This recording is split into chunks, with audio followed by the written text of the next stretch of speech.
This is why the scholars explicitly mention that the enemy fought are not fighting under the banner of Islam, and that no shirk takes place. There is no doubt amongst the scholars regarding its permissibility had this issue been one where the Muslims were requested to carry out an action that nullifies the core of their belief. Therefore, if a situation arose where there may be some attainable benefit for participating in battle with polytheists against other polytheists, then the scholars may discuss whether staying away is more dangerous than its participation.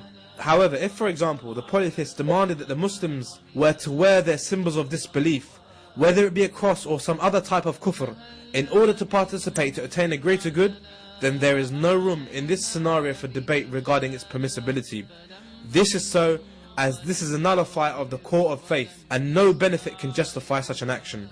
So therefore, brother and sister in Islam, it is clear that the qiyas made does not stand, and the event of the companions in Abyssinia is far from the reality of participating in another religion that nullifies one's core. As Abu Qatada mentions in condemnation of the democratic process, where he inquires about why there is uncertainty regarding this topic, where he highlights that what the people are referring to is the assistance of the polytheists over others, which has been clarified by other scholars. So for those who see that making dua for a taghut over another is the same as voting for one legislator over another, has been misled to believe this due to a lack of insight into the difference. Yusuf alayhi salam, working for the King of Egypt. From the deceptive measures of those who argue in favor of electoral participation is the accusation that Yusuf alayhi salam worked as a minister in the government of the disbelieving King of Egypt. They then draw an analogy between this and working in parliament, which they claim that because Yusuf alayhi salam acquired this position for the sake of the greater good and da'wah, then likewise voting for an MP who will deliver this is permitted. In the feeble article to vote or not to vote, it states, thirdly, according to many scholars, it is allowed to enter the political system in order to elicit change using a well-known principle found in Usul al-Fiqh, namely, the legislative laws of the previous prophets is legislation for our nation too. The scholars who accepted this principle clarified it would only be acceptable if it had not been abrogated by legislation in our Sharia, based in turn on the Quranic narrative on the Prophet Yusuf alayhi salam, who accepted a ministerial position in a government that was ruling by laws other than the laws of Allah in order to achieve the greater good. It is not enough that we read in the Quran how Yusuf alayhi salatu wasalam was accused of a crime that he did not commit. So how do we then add to this accusation another, which is far greater than the one mentioned in the Quran? The accusation that he ruled in a system that was a tyrannical taghut system like the ones present today to obtain some benefit is a crime against Yusuf alayhi salatu wasalam, and those who use this to justify voting must be extremely cautious. To base the permissibility of selecting a false deity and empowering it to a godlike position based upon this misconception of Yusuf alayhi salam shows how desperate for some type of evidence they are. Despite all the concise verses in the Quran, ayat muhkamat, the clear ahadith, and the core principle of this deen that highlight the obligation of not supporting any pseudo-god, they rely on a circumstance where little is known about, filling in the gaps and making assumptions of what they have done with the story of Yusuf alayhi salam, and therefore one of their fundamental arguments is based upon conjecture. As Allah subhanahu wa ta'ala states, إِن يَتَّبِعُونَ إِلَّا الظَّنَّ وَمَا تَهْوَى الْأَنفُسُ وَلَقَدْ جَاءَهُم مِّن رَبِّهِمُ الْهُدَى. They follow not except assumption, and what their souls desire, and there has already come to them from their Lord guidance. If we look into the story of Yusuf alayhi salam, his uncompromising stance towards shirk is evident during his incarceration when he states, O two companions of the prison, are many multiple lords better, or Allah, the one, the subjugator? You do not worship besides Him, but only names which you have named, forged names. You and your fathers, for which Allah has sent down no authority. The command, or the judgment, is for none but Allah. He has commanded that you worship none but Him, i.e. monotheism.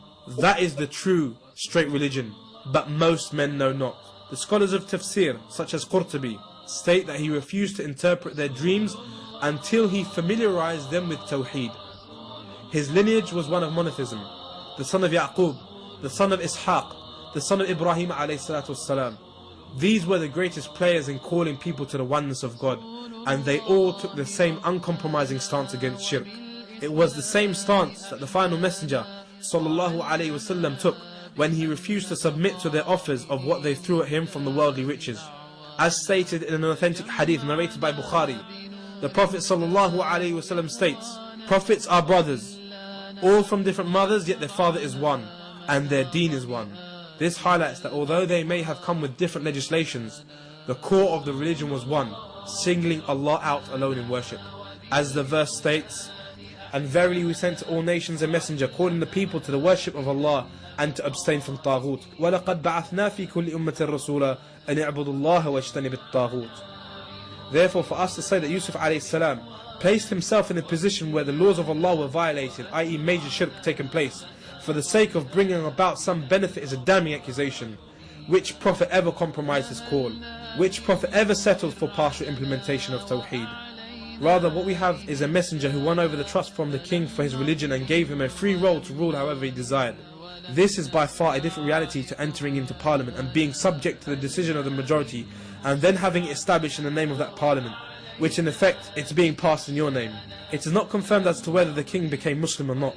However, a narration on the authority of a number of scholars suggests so, as Ibn Jarir and Al-Baghawi on the authority of Mujahid state that the king embraced Islam. There isn't much need to go deep into the Islamic legal evidences here, as it has been discussed in the doubts regarding the ruling of democracy in Islam. Those who legalize the participation in democratic elections base their argument upon this uncertain misconception.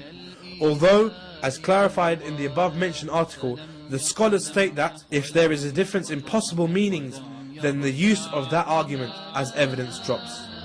In light of all of the available verses in the Quran, authentic traditions of the Messenger ﷺ, and the statements of the scholars regarding the judgment of other than Allah, they side with this evidence to push people to the ballots. If we say, for example, that the king never accepted Islam, can we then say that this evidence presented of Yusuf accepting a position as a minister for the king is acceptable?